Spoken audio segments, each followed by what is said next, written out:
सभी साथियों को प्यारा भरा नमस्कार, जय हिंद। कैसे हैं आप सभी लोग? उम्मीद करता हूं अच्छे होंगे, मस्त होंगे, स्वस्थ होंगे और अपनी पढ़ाई को जारी रख रहे होंगे। साथियों, एक बार फिर आपका स्वागत है आपके अपने परिवार में, नेवरी परिवार में।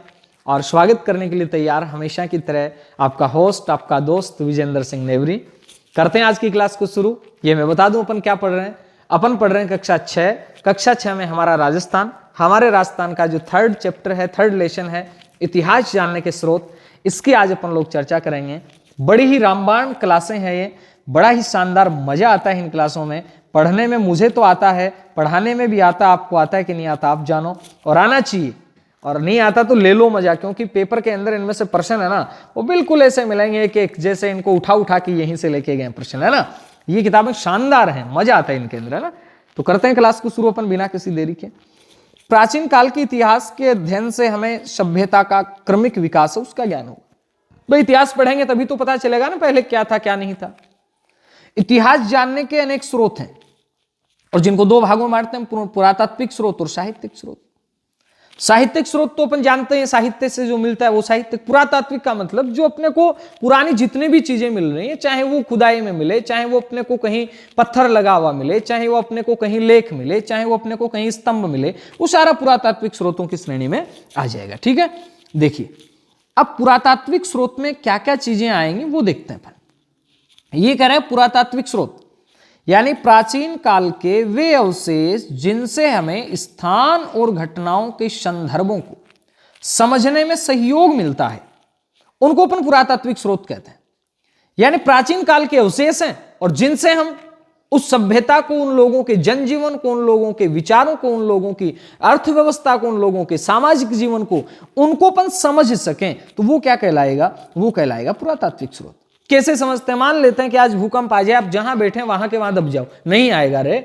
मान लेते हैं आ जाए, आप वहीं के वहीं दब जाओ, आने वाली पीढ़ियां उथलेंगी तो देखेंगे मेरे दादाजी के पास तो फोन भी था, मेरे दादाजी के पास तो किताबें भी थी, पहले के लोग पढ़ा भी करते थे। इसका मतलब वो कहां से मिल रही हैं? वो इन अवशेषों से मिल रही हैं, और वो अवशेष ही क्या है? पुरातात्विक स्रोत है।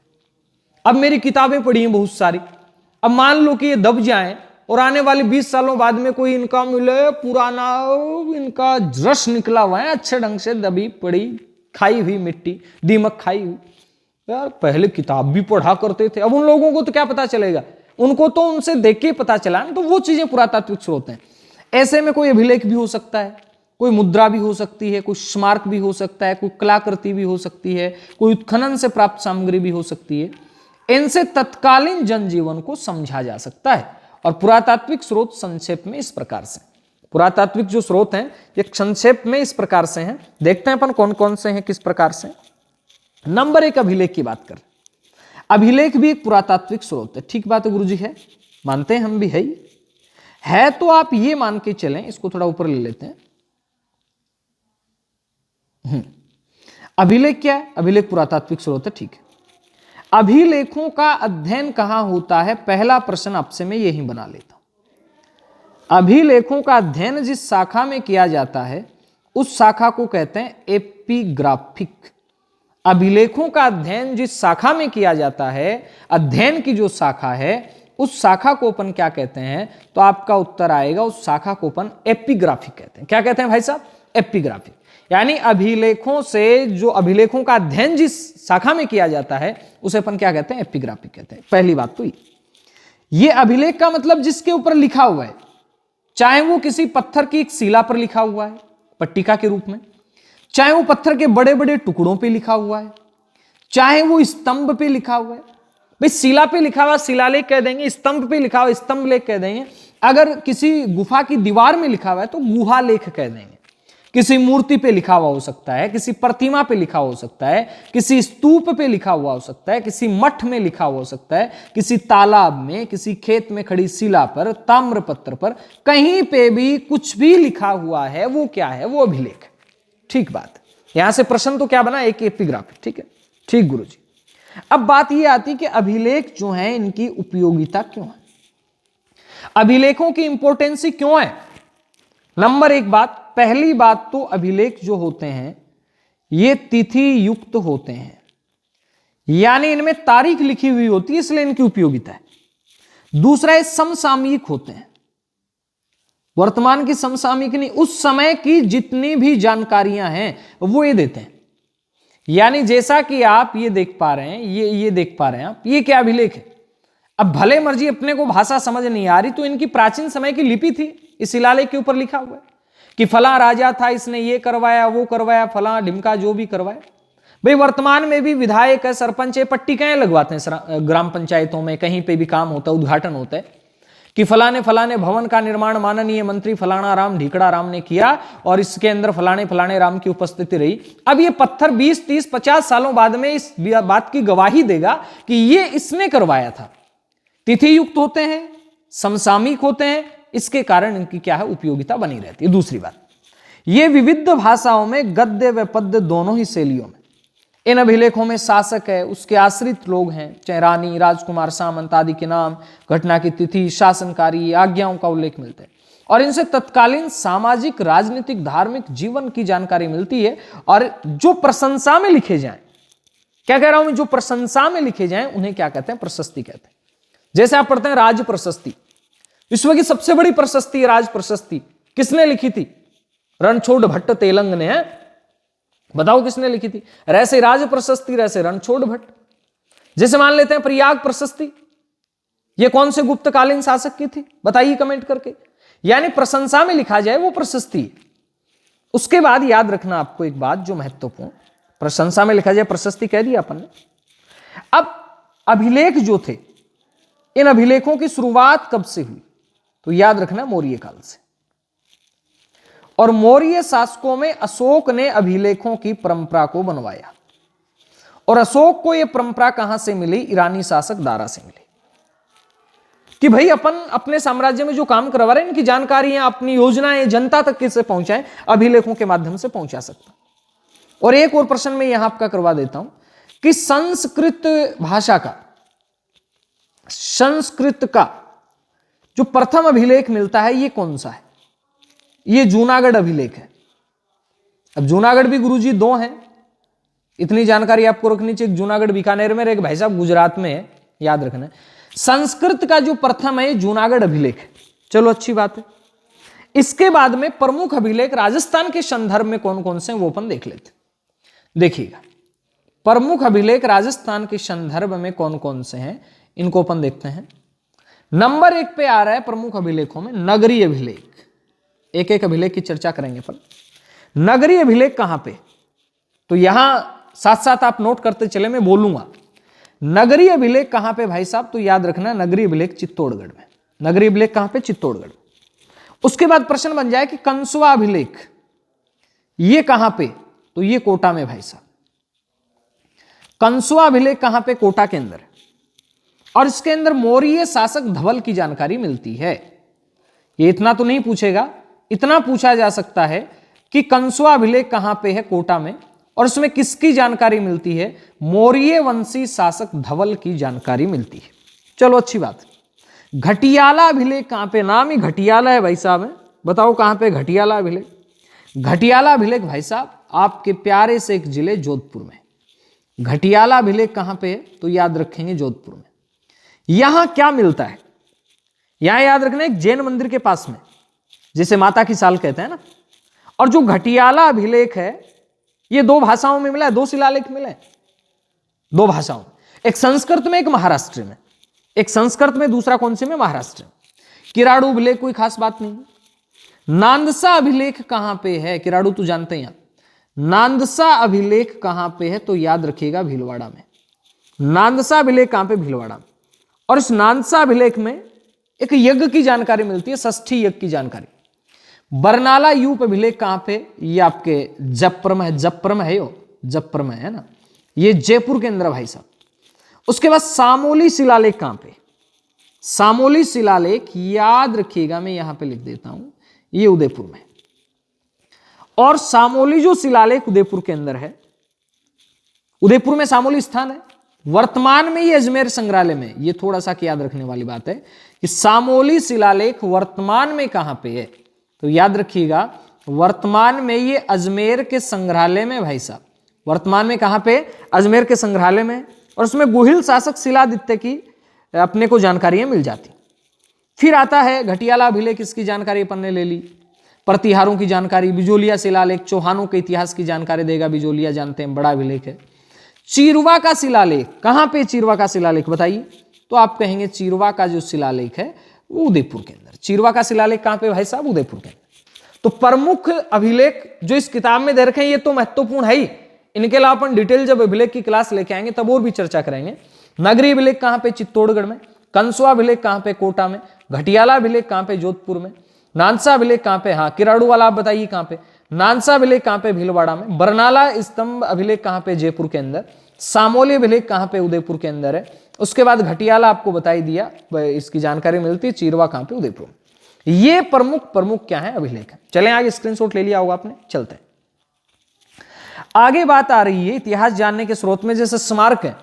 अब इस स्मारक के अंदर सारी चीजें आ जाती हैं भाई साहब, चाहे वो कोई दुर्ग बना दिया, चाहे कोई महल बना दिया, चाहे और कोई बना दिया। स्मारक जो भी स्थापत्य कला के नमूने हैं उनसे जानकारी मिलती रहती। स्मारक का मतलब राजस्थान के विभिन्न स्मारकों में दुर्ग प्रमुख हैं। दुर्ग की अलग क्लास होगी अपने। इनमें चित्तौड़ है, जालोर है, गागरोन जो जल दुर्ग के नाम से जाना जाता है, रणथंभौर जो आपका वन दुर्ग है, उसके बाद आमेर है, मेहरानगढ़ है, तारागढ़ दो है भाई साहब राजस्थान में। एक तारागढ़ अजमेर के अंदर है, एक तारागढ़ बूंदी के अंदर है। उसके बाद कुंभलगढ़ राजसमंद में, आदि दुर्ग महत्वपूर्ण। इनके अलावा भवन है, राजा प्रसाद महल हैं, सार्वजनिक भवन है, स्नानागार हैं, जनसाधारण के घर हैं, विहार, मठ, चैत्य, स्तूप, मंदिर, समाधि, बावड़ी आदि आदि जानकारी देते हैं। अब बात करते हैं अपन कि इनसे हमें मिलता क्या है। इनसे हमें तत्कालीन स्थापत्य कला के बारे में पता चलता है, उनके धर्म के बारे में पता चलता है, उनकी उपासना पद्धति के बारे में पता चलता है, यानी बहुत सी बातें जो हमें इनसे ही पता चलती हैं। ठीक है, चलते हैं आगे पर। मुद्रा, ये जो आप मुद्रा देख रहे हैं, पहली बात तो मुद्राओं का अध्ययन किस शाखा में किया जाता है, प्रश्न ये बने तो याद रखेंगे। मुद्राओं का जो अध्ययन है ये किया जाता है न्यूमस्मेटिक में। न्यूमस्मेटिक, बस इतना याद रखना है कि मुद्राओं का अध्ययन किस शाखा में किया जाता है, न्यूमस्मेटिक में किया जाता है। मुद्राओं अथवा सिक्कों, छापों या प्रतीकों से किसी भी काल विशेष की राजनीतिक, धार्मिक, आर्थिक स्थिति का पता लगता है। मुद्राओं पर अंकित चिन्ह, भाषा, लिपि, सन, संवत सहित धातु की शुद्धता, नापतोल आदि से हमें उसकी समृद्धि आदि का ज्ञान होता है। अब मिलावटी सिक्के होंगे इसका मतलब वहां समृद्धि कम है। सिक्के राज्य व शासकों की शक्ति के सूचक भी होते हैं। आहड़, रेड, बेराट, रंग महल, सांभर, बहुत सी जगह से, सांबर है, सुखानिया है, इनके उत्खनन से बहुत सारे सिक्कों की प्राप्ति हुई है। ठीक है, चलते हैं आगे। सांबर है, सुखानिया के उत्खनन से प्राप्त जो सिक्के हैं, इनसे मुद्राओं से अपने को जानकारियां मिलती हैं। अब आ रहा बर्तन और कलाकृतियां। उत्खनन से हमें तत्कालीन बर्तन आदि कलाकृतियां प्राप्त हुई। कलाकारी में बर्तनों पर चित्रण है, खंभों पर खुदाई है, किवाड़ों में गवाक्ष का मतलब गोखड़ों की कारीगरी आदि भी देखने में आती है। ऐसे बर्तन भी प्राप्त होते हैं जिनकी बनावट, पॉलिश, रंग आदि उस काल की उत्कृष्ट कला को दर्शाते हैं। और उसके बाद में राजस्थान के अनेक स्थानों के उत्खनन से प्राप्त जो मृद भांड हैं, प्याले हैं, रकाबियां हैं, धूप पात्र हैं, दीपक हैं आदि से हम पूर्वजों के कला कौशल को सहज ही समझ सकते हैं। गणेश्वर प्राचीन ताम्रयुगीन सभ्यताओं में महत्वपूर्ण सभ्यता है। ताम्रयुगीन सभ्यताओं की जननी कहते हैं नीमका थाना सीकर में। ताम्र संस्कृति के अवशेष हैं। जोधपुरा जयपुर के अंदर है। नौ भरतपुर से प्राप्त काली और लाल मृद भांड हैं। आहड़ व गिलूण से प्राप्त पत्थर, फलक आदि में कला कौशल को देखा जा सकता है, कोई खास बात नहीं। उसके बाद आ रहा ताम्रपत्र। ताम्रपत्र को वैसे दान पत्र भी कहा जा सकता है। क्यों? क्योंकि ये मुख्यतः भूमि दान से संबंधित होते थे। ताम्रपत्र मुख्य रूप से किससे संबंधित होते थे तो याद रखना है, ताम्रपत्र जो होते थे ये भूमि दान से संबंधित होते थे, इसलिए इनको दान पत्र के नाम से भी जाना जाता है। तांबे के छोटे बड़े पत्रों को, खोदे गए लेखों को ताम्रपत्र कहते हैं। दान पुण्य से संबंधित इसलिए दान पत्र। और इसमें भाषा, पर्व, धर्म, भूमि के प्रकार, नापतोल, दान के प्रकार का पता चलता है। आहड़ का ताम्रपत्र लेख है, जैसे 2-4 लेख हैं ताम्रपत्र, जैसे आहड़ का ताम्रपत्र है। उसके बाद एक खेराड़ा का ताम्रपत्र और आता है, याद रखना आपको। एक लिंग मंदिर के अंदर है खेराड़ा ताम्रपत्र है। कहाँ पे? एकलिंग जी के मंदिर में है। इसके अलावा चिकली ताम्रपत्र है, ये भी आपका लाग बाग की जानकारी देता है। एक पुर ताम्रपत्र जोहर के समय दान की जानकारियां देता है, कोई खास नहीं है ना। तो ताम्रपत्रों को दान पत्र भी कहा जाता है। साहित्यिक स्रोत, वो तो पुरातात्विक स्रोत थे, अब अपन बात करते हैं साहित्यिक स्रोतों की। यानी इतिहास से जानने में साहित्य की भूमिका है ना, ये सबसे ज्यादा महत्वपूर्ण है, सबसे ज्यादा महत्वपूर्ण आती है साहित्य की भूमिका। तो साहित्यिक स्रोतों में याद रखना है कि कौन कौन से 5-4 मुख्य मुख्य साहित्यिक स्रोत हैं अपने, जो अपन देख सकते हैं। कौन कौन सी किताबें लिखी गई थी उस समय, ये भी अपन बात करें। हाँ जी, तो अपन बात कर रहे हैं कि इतिहास जो, एक मिनट, इतिहास जानने के साहित्य की भूमिका बड़ी महत्वपूर्ण है। संस्कृत का साहित्य हो, हिंदी का हो, राजस्थानी, उर्दू, फारसी में लिखा साहित्य प्रचुरता के साथ मिलता है।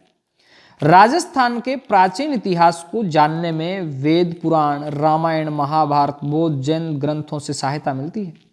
12वीं शताब्दी के उत्तरार्ध में, यानी जो आगे वाले 50 वर्ष थे उनकी बात कर रहे हैं, इनके अंदर बहुत सारे से एक लेख आते हैं, जैसे जयानक कृति, यानी जयानक द्वारा लिखी गई पृथ्वीराज विजय। इससे हमें साहित्य की जानकारी, पृथ्वीराज विजय से मिलता जुलता एक शब्द और आता है, पृथ्वीराज रासो। ये किसने लिखा? ये छोटे छोटे प्रश्न ही आएंगे। तो पृथ्वीराज जो रासो है, ये भाई साहब लिखा था किसने? चंद बरदाई ने। ठीक है, याद रखना। पृथ्वीराज विजय, विजय जयानक, याद रखना, जयानक ने पृथ्वीराज विजय। इसमें चौहानों की उपलब्धियों का उल्लेख मिलता अपने को। ठीक है, उसके बाद नयन चंद्र सूरी कृत, यानी नयन चंद्र सूरी ने एक काव्य लिखा, हमीर महाकाव्य। इसके अंदर भी अपने को चौहानों के इतिहास के साथ साथ जो अलाउद्दीन खिलजी था, उसने रणथंभौर पे आक्रमण किया था, और हमीर हट के लिए जाना जाता था। पता आपको, एक कहावत चलती है, सिंह सुवन सतपुरुष बचन, कदली फलत इकबार, त्रिया तेल हमीर हट, चढ़े ना दूजी बार। तो वो जो हमीर था, उसने अपने हट के कारण ही, भाई अलाउद्दीन खिलजी के 2 सेना नायक आ गए थे, हमीर ने लौटाने से मना कर दिया, और वो एक विवाद का कारण बना। अलाउद्दीन खिलजी ने आक्रमण किया। उसकी जो जानकारी है, वो जानकारी नयन चंद्र सूर्य ने अपने पूरे ग्रंथ हमीर महाकाव्य में दी। तो ये काव्य है, ये अपने को उस समय की सामाजिक, धार्मिक, आर्थिक, राजनीतिक जितनी भी जानकारी है वो देंगे। उसके अलावा पृथ्वीराज रासो है, ये भी बताया। अचलदास खींचीरी वचनिका है। उसके अलावा कान्हड़देव प्रबंध है।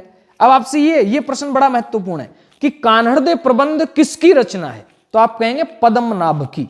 कान्हड़देव प्रबंध किसकी रचना है? तो आपका उत्तर आएगा पद्मनाभ की रचना है। बीकानेर के दलपत सिंह जी हैं, उनके द्वारा दलपत विलास लिखा गया।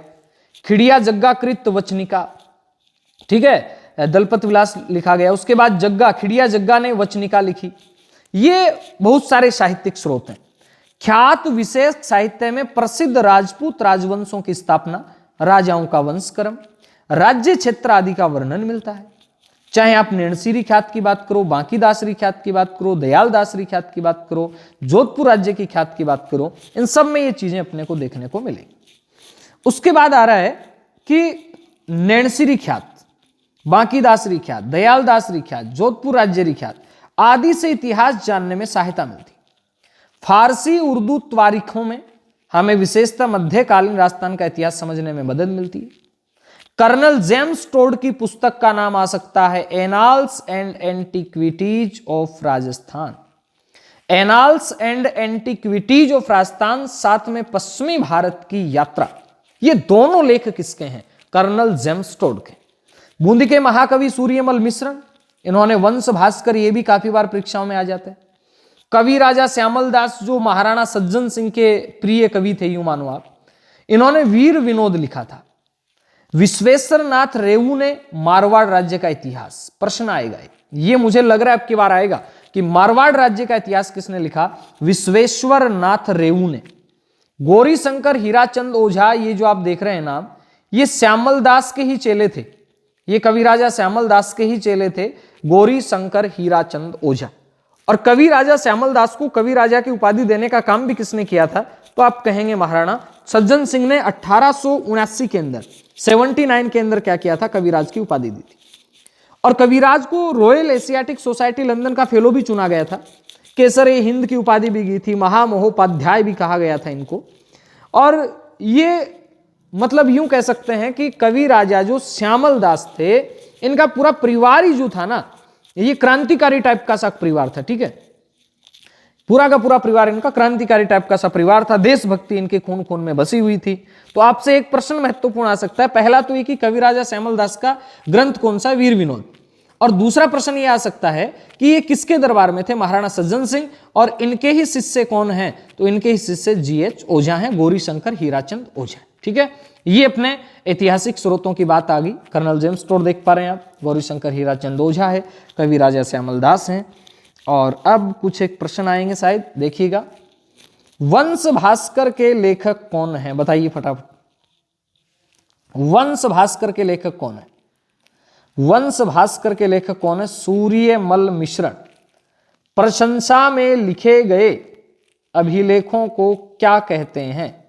प्रशस्ति कहते हैं, या शिलालेख कहते हैं, या गुहालेख कहते हैं? बताइए, प्रशंसा में जो लिखे जाते हैं इनको क्या कहा जाता है? फटाफट बताइए, देरी नहीं करनी है।